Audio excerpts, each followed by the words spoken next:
안녕하세요. 회생파산TV 김영용 법무사입니다. 안녕하세요. 아나운서 전지우입니다. 법무사님, 네. 최근에 정말 안타까운 일이 또 생겼더라고요. 그 광주에 있는 한 아파트에서 네. 빚에 시달리던 모녀가 투신 자살을 했다는 뉴스를 제가 얼마 전에 봤어요. 좀 마음이 안 좋더라고요.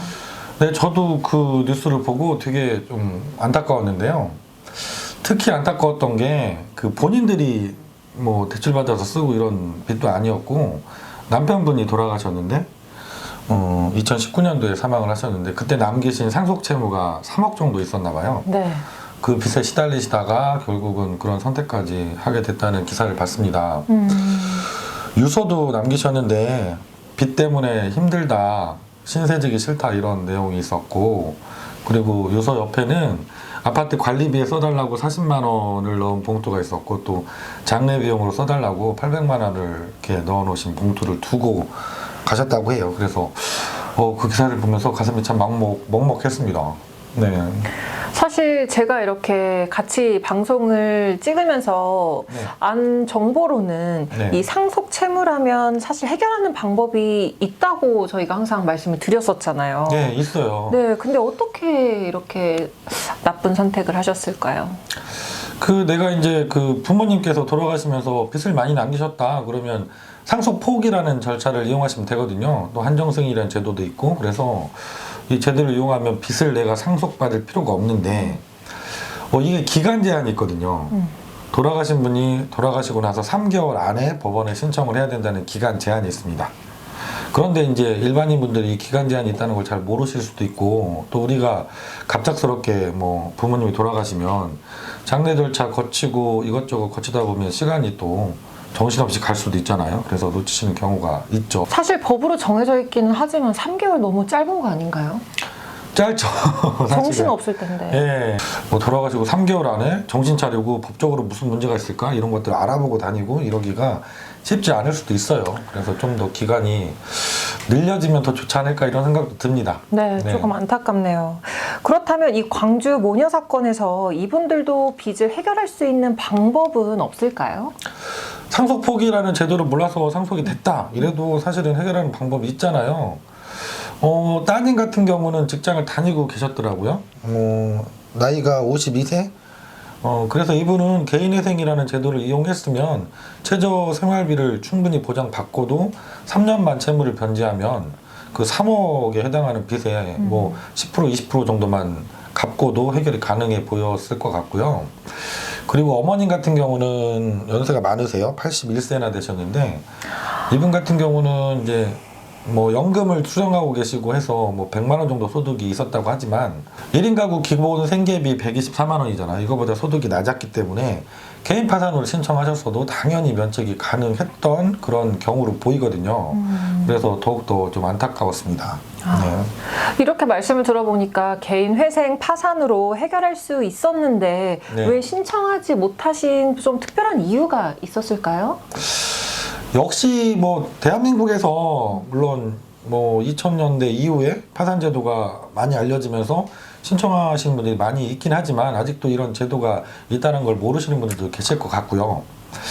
게다가 우리나라 좀 사회적인 인식이 아직도 개인 파산, 개인 회생을 한다 그러면 저분 좀 낭비벽이 있는 사람 아닌가? 도덕적으로 문제가 있는 사람 아닌가? 이런 인식들을 좀 갖고 있잖아요. 그러다 보니까 쉽게 결정을 못 하시는 경우들도 있습니다. 실제로 제가 상담을 하다 보면 이런 분들도 계세요. 상담을 6개월, 1년씩 상담만 하시는 의뢰인들 계세요. 계속 고민이 돼서. 네, 고민이 돼서 신청을 해야 되는 상황은 맞는데 이게 남한테 피해 주기 싫은 것 이런 것 있어서 되게 주저하시는 분들 많아요. 특히 내가 금융기관 채무만 있는 게 아니라 개인분들한테까지 돈을 빌려서 사용하셨다가 좀 어려워지신 분들은 고민하는 기간이 상당히 기신 분들이 많습니다. 개인회생이나 파산, 그중에서 특히 파산 같은 경우는 이게 법원에 신청해서 내가 빚을 다 탕감받아 보자 이렇게 결정하는 게 아직도 좀 쉽지 않은 문제가 있습니다. 그리고 또 한 가지 올해도 통과가 안 되고 넘어갈까 봐 제가 사실은 되게 걱정을 많이 하고 있는데요. 네. 우리나라 채무자회생법에 아직도 파산 선고를 받게 되면 자격에 제한을 받는 직종들이 많고 신분상 제약도 많이 발생을 합니다. 이걸 개정하는 법률이 이미 작년에 국회에 상정이 되어 있는데 논의조차 제대로 진행이 안 되고 있어요. 그래서 내년이면 국회의원 선거 다시 하잖아요. 네. 그러면 국회의원 회기가 끝난단 말이죠. 그러면 올라갔던 법안들이 자동으로 다 폐기가 돼버리거든요. 그렇게 돼서 이 법안 자체가 폐기되는 일이 생기지 않을까 되게 걱정을 제가 많이 하고 있는데 이 부분도 파산을 주저하시는 데 영향을 주고 있지 않을까. 뭐 예전 어르신들은 심지어 이런 얘기까지 했잖아요. 파산 선고를 받으면 호적에 빨간 줄 올라간다. 이런 게 거의 상식처럼 통하던 그런 시절도 있었습니다. 그게 아닌데도 불구하고. 그렇기 때문에 파산 선고를 받으면 사회적으로 활동하는데 되게 큰 제약이 많다. 사회적인 사명 선고다. 이런 인식들이 있기 때문에 지금도 파산을 신청하시는 걸 주저하시는 분들이 많이 있는 것 같아요. 그래서 많이 안타깝습니다. 아직까지 우리 사회에서는 네. 이렇게 실패에 좀 관대하지 않은 것 같은데요. 실제로 우리나라에서 개인 회생 그리고 파산을 이용하는 비율이 네. 다른 나라와 비교했을 때 한 어느 정도인지도 궁금해요. 가장 크게 비교를 해볼 수 있는 게 미국입니다. 네. 왜냐하면 개인 파산 제도가 영국에서 시작돼서 미국에서 크게 발전을 했고요. 개인 회생 제도는 미국에서 시작됐다고 봐도 돼요. 그래서 미국에서 가장 크게 활용이 되고 있는데 미국에 비하면 저희가 신청률이 상당히 낮죠. 전체 국민 인구수 대비로 했을 때 미국보다 저희가 절반 정도 이하로 신청을 하시는 것 같아요. 미국이 가장 많이 신청했을 때 예를 들어서 개인 파산 제도는 연간 150만 명 이렇게까지 신청했던 적이 있는 걸로 알고 있어요. 근데 우리나라는 가장 많았던 게 20만 건 정도? 근데 미국하고 저희가 인구수가 6배 정도 차이가 날 거예요. 네. 근데 거기에 비하면 그 신청 건수 비율로 보면 훨씬 많은 숫자가 미국에서 개인 파산 제도를 이용하고 있고 역시 개인 회생도 저희보다 훨씬 많이 이용을 하고 있죠. 그래서 파산제도 운영에 있어서 우리가 좀 더 너무 엄격하지 않은가 이런 지적들도 많이 있습니다. 이게 개인 회생이나 파산뿐만 아니라 대한민국 사회 전반의 문제일 수도 있다는 생각이 드는데요.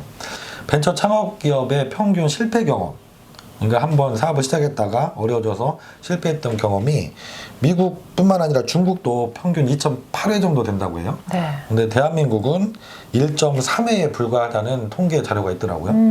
이 얘기는 그만큼 우리나라는 한번 실패하면 재기하기가 어렵다는 거죠.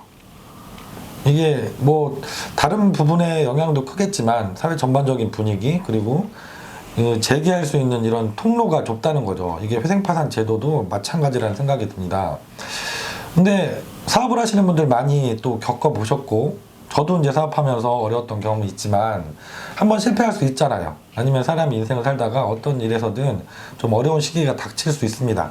근데 이 시기를 극복할 수 있는 기회를 한 번 정도는 주는 것, 이거는 우리 사회가 좀 사회복지 제도 측면에서도 필요한 제도가 아닐까 생각이 들고요.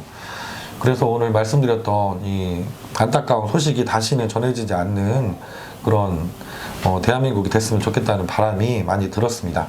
네, 말씀하신 것처럼 개인 회생, 개인 파산 제도가 정말 가장 적극적인 사회 복지 제도라고 생각을 하거든요. 그래서 우리 사회의 마지막 사회 안전망이 되어주기를 기대를 해보도록 하겠습니다. 네, 오늘도 시청해주신 구독자 여러분 감사합니다. 그리고 다음 주에도 좋은 영상 다시 준비해서 찾아뵙도록 하겠습니다. 고맙습니다.